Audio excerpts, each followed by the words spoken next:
بین الاقوامی منڈیوں کے مطابق پیٹرول کی قیمت کے اندر بڑھاوا کر کے نئی قیمت جو ہے وہ 458 روپیز 40 پیساز ڈیزل، اس کی نئی قیمت کو 520 روپے 35 پیسے کے اوپر رکھا جائے۔ حکومت نے پیٹرول اور ڈیزل کی قیمتوں میں بڑا اضافہ کر دیا۔ پیٹرول کی قیمت میں 137 روپے 24 پیسے فی لیٹر کا اضافہ، نئی قیمت 458 روپے 41 پیسے فی لیٹر مقرر۔ ہائی سپیڈ ڈیزل کی قیمت میں 184 روپے 49 پیسے کا اضافہ، نئی قیمت 520 روپے 35 پیسے فی لیٹر ہو گئی۔ لائٹ ڈیزل 29 روپے 41 پیسے مہنگا ہو کر 395 روپے 3 پیسے کا فی لیٹر ہو گیا۔ مٹی کا تیل بھی عوام کی پہنچ سے دور، قیمت میں 34 روپے 8 پیسے کا اضافہ، نئی قیمت 467 روپے 48 پیسے فی لیٹر مقرر۔ حکومت کا موٹر سائیکل والوں کو 3 ماہ کے لیے 100 روپے فی لیٹر سبسڈی دینے کا اعلان۔ وفاقی وزیر خزانہ محمد اورنگزیب اور وزیر پیٹرولیم علی پرویز ملک کی نیوز کانفرنس، کہا ہر ماہ 20 لیٹر استعمال کرنے والے موٹر سائیکل سواروں کو ریلیف ملے گا۔ انٹرسٹی پبلک ٹرانسپورٹ کو ڈیزل پر فی لیٹر 100 روپے سبسڈی دی جائے گی۔ ٹرک اور گڈز ٹرانسپورٹ کو فیول پر 70,000 روپے ماہانہ سبسڈی دی جائے گی۔ زراعت پر چھوٹے زمینداروں کے لیے 1500 روپے فی ایکڑ سبسڈی دی جائے گی۔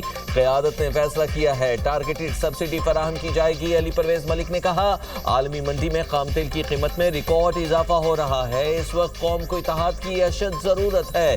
کفایت شعاری مہم کے تحت پی ایس ڈی پی میں کٹوتی کی گئی۔ وزیر خزانہ کی قیادت میں بنائی گئی کمیٹی نے بر وقت فیصلے کیے۔ خارجہ محاذ پر نائب وزیر اعظم اور فیلڈ مارشل نے اہم کردار ادا کیا۔ اب غریب عوام واسطے سوچتے ہی نہیں پے، اپنا ہی سوچی جا رہے ہیں کہ ساڈا ٹھڈ بھرے، بغایا مرے تے مرے پیا جا کے۔ یہ کچھ بھی نہیں ہونا سر جی، ہم سڑکوں پہ آ جائیں گے، ٹھیک ہے، ہمارے بچے بھوکے مار جائیں گے۔ آمدنی کم ہے، خرچے زیادہ ہیں، 500 روپے پیٹرول پہنچ گیا، کیا کرے گا غریب انسان؟ مر جائے گا اور کیا کرے گا۔ 1000 روپیہ دیہڑی، ابھی 500 کا پیٹرول ڈلوائیں گے تو بچے گا کیا؟ بچوں کو کیا کھلائیں گے؟ 460 روپے پیٹرول ہو گیا، ابھی ہم کھائے یا اپنے گھر بھر رہے۔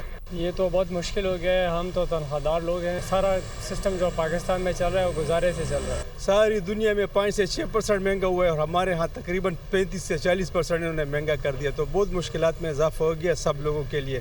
بس اللہ ہمیں ہماری مدد کری۔ پیٹرولی مصنوعات کی قیمتوں میں ہوش ربا اضافہ، شہری حکومت سے نالا، پیٹرول اور ڈیزل کی قیمتوں میں اضافے کو مسترد کر دیا۔ کہا پیٹرول کی بڑھتی قیمتوں نے بجٹ کو شدید متاثر کر دیا، زندگی گزارنا مشکل ہوتا جا رہا ہے۔ پیٹرول مہنگا ہونے سے نہ صرف ٹرانسپورٹ بلکہ اشیاء خور و نوش سمیت ہر چیز کی قیمت بڑھ جائے گی۔ ایک شہری کا کہنا تھا حکومت مہنگائی کے ذریعے عوام کو نشانہ بنا رہی ہے۔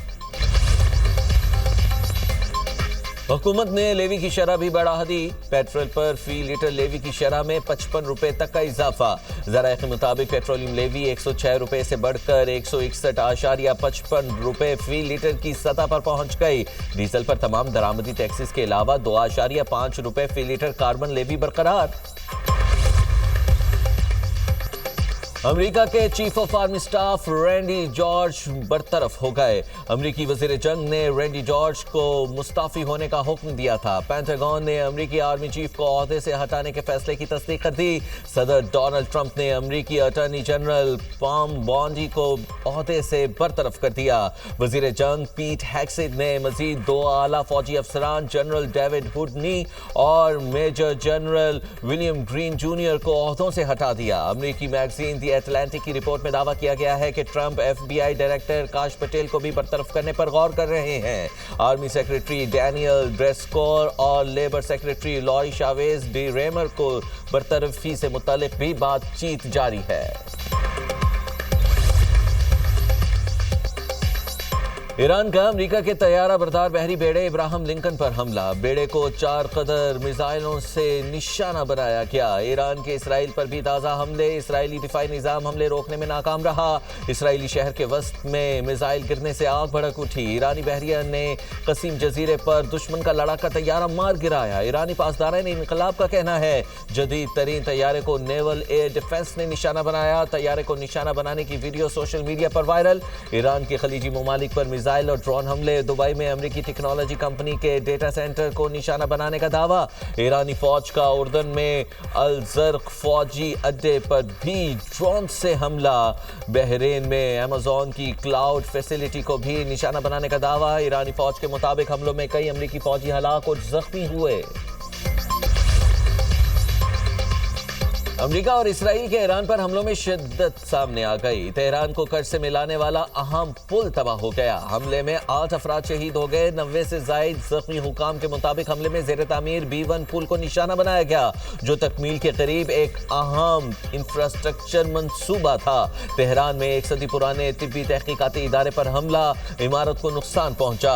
حزب اللہ کا جنوبی لیبنان میں اسرائیلی فوجیوں کو نشانہ بنانے کا دعویٰ. کہا اسرائیلی فوج کی گاڑیوں پر بھی شیلنگ کی. عرب میڈیا کے مطابق یمن سے حوثی اکثریتی تنظیم انصار اللہ نے بھی اسرائیل پر میزائل داغا. اسرائیلی فوج نے یمن سے میزائل حملے کی تصدیق کر دی. ٹرمپ کا ایران کو دیر ہونے سے پہلے معاہدہ کرنے کا مشورہ. امریکی صدر نے سوشل میڈیا پر بیان میں کہا ایران میں سب سے بڑے پل کو تباہ کر دیا. ایران کے ساتھ اور بھی بہت کچھ ہوگا. مزید سخت حملے کریں گے. تہران نے معاہدہ نہ کیا تو مزید پلوں اور پاور پلانٹس کو نشانہ بنائیں گے. تنازع ختم ہو گیا تو آبنائے ہرمز خود بخود کھل جائے گی. معاہدہ نہ ہوا تو ایران کے عظیم ملک بننے کی امید ختم ہو جائے گی. ایران کی شہری انفراسٹرکچر اور پلوں پر امریکی حملوں کی مذمت. ایرانی وزیر خارجہ عباس عراقچی نے تباہ پل کی تصویر سوشل میڈیا پر شیئر کر دی. واضح اعلان کرتے ہوئے کہا شہری انفراسٹرکچر پر حملوں سے ایران ہتھیار نہیں ڈالے گا. ہر تباہ عمارت اور پل کو پہلے سے کہیں مضبوط بنائیں گے. امریکہ کی مجروح ساکھ کبھی بحال نہیں ہو سکے گی. ایران کا دفاعی کارروائیاں جاری رکھنے کا اعلان. زمینی کارروائی کے لیے آنے والے فوجیوں کی لاشیں بھیجنے کا عزم. وطن کی محبت میں جوانیاں لٹانے کی عادت ہے. ایرانی پارلیمنٹ کے اسپیکر باقر غالباف کا ٹرمپ کو جواب. کہا غور سے سنو 18 سال کی عمر میں رائفل کے ساتھ میدان جنگ کا رخ کر چکا ہوں. سامنے آؤ مقابلے میں ہمارا سر اونچا پاؤ کے. ایرانی آرمی چیف کی زیر صدارت اجلاس. دشمن زمینی کارروائی کرے تو اس کا ایک بھی فوجی واپس نہیں جانا چاہیے. کمانڈرز کو ہدایات. اب نئے ہرمز ہر صورت کھولنے سے متعلق قرارداد پر اقوام متحدہ کی سلامتی کونسل میں آج ووٹنگ کا امکان. فرانس، چین اور روس کی جانب سے قرارداد کے مسودے کی مخالفت. تمام ضروری اقدامات کے الفاظ مناسب نہیں. طاقت کے زور پر آبنائے ہرمز کھولنے کی شق پر فرانس کا اعتراض. کہا طاقت سے آبنائے ہرمز کھولنا حقیقت پسندانہ نہیں. ایران کے میزائل حملوں کے خدشے پر ویٹو پاور رکھنے والے ممالک میں اختلافات. غیر مستقل اراکین میں بھی اتفاق رائے نہ ہو سکا. امریکہ اور اسرائیل کی جانب سے مسلح جنگ کے باعث آبنائے ہرمز بند ہے. ایران کی جانب سے نامزد جارح ممالک کے لیے آبنائے ہرمز بند کی گئی. دیگر ممالک کو ایرانی حکام سے رابطے کے بعد اجازت ملی. ٹرمپ کے جنگ جاری رکھنے کا اعلان کے بعد عالمی منڈی میں خام تیل کی قیمتوں میں اضافہ. برنٹ کروڈ آئل $109 فی بیرل پر پہنچ گیا. امریکی خام تیل کی $111 فی بیرل پر فروخت جاری. ایران جنگ کی وجہ سے پاکستان کو معاشی طور پر نقصان ہو رہا ہے. وزیر اعظم شہباز شریف کا خطے کی موجودہ صورتحال سے متعلق اجلاس سے خطاب. کہا وفاقی اور صوبائی حکومتیں معاشی مشکلات سے نمٹ رہی ہیں. اجتماعی اور بھرپور کاوشوں سے چیلنجز کو جانچا گیا اور بروقت اقدامات اٹھائے گئے. غریب کو تحفظ دیں گے. امیروں کو قربانی دینی ہوگی. وزیر اعظم کی زیر صدارت اجلاس. نائب وزیر اعظم اسحاق ڈار اور فیلڈ مارشل سید عاصم منیر کی شرکت. وفاقی وزراء چاروں صوبوں اور گلگت بلتستان کے وزرائے اعلیٰ کی بھی شرکت. اسحاق ڈار کی دورہ چین، ایران، امریکہ مذاکرات کے حوالے سے پاکستان کی ثالثی کوششوں پر بھی بریفنگ. صوبوں سے پیٹرولیم سبسڈی میں حصہ ڈالنے کا مطالبہ. اجلاس سے قبل شہباز شریف سے بلاول بھٹو اور وزیر اعلیٰ سندھ کی بھی ملاقات. سیاسی اور ملکی مجموعی صورتحال پر تبادلہ خیال.